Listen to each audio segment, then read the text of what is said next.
जय श्री कृष्णा। दाऊ दादा की जय, ब्रजधाम की जय, गोपी वृंद की जय।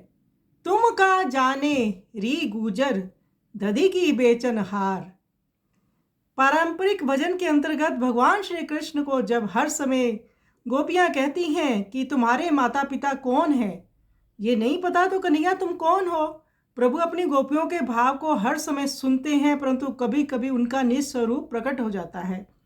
तो भगवान श्री गोपियों से कहते हैं, अरे दूध बेचने वाली ग्वालिनो, तुम क्या जानो मैं कौन हूँ, मेरे माता पिता कौन है।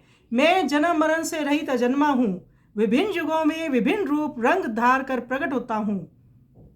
जब धरती पर अत्याचार पाप बढ़ जाते हैं तो धरती के भार को हल्का करने के लिए मैं मनुष्य रूप में अवतार लेता हूँ। भागवत पुराण श्रुतियाँ वेद मेरे इस यश का गायन करती हैं। जो मेरे प्रिय निज दास हैं वे मेरी प्रेममयी भक्ति को प्राप्त होते हैं, मुझे प्राप्त होते हैं। मेरी लीलाओं को अपार ब्रह्मा सनकादि नारद जी शेष भी नहीं पा पाते। भगवान जी के श्री वचनों को गोपियां सुनती हैं, पर वे प्रभु को अपने इतने निकट पाकर दर्शन करते हुए उन्हें साधारण बालक ही समझती हैं। वे उनकी बाल लीला से बाहर नहीं आना चाहती।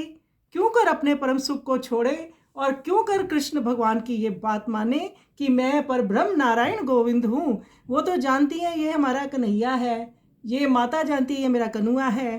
तो जिसका जैसा जैसा संबंध ब्रज में है वह उसी को जीना चाहता है। भगवान चाहे कुछ भी कहते रहे, पर ब्रजजन तो अपनी ही बात करते हैं। तो आइए सुंदर पद का हम श्रवण करें।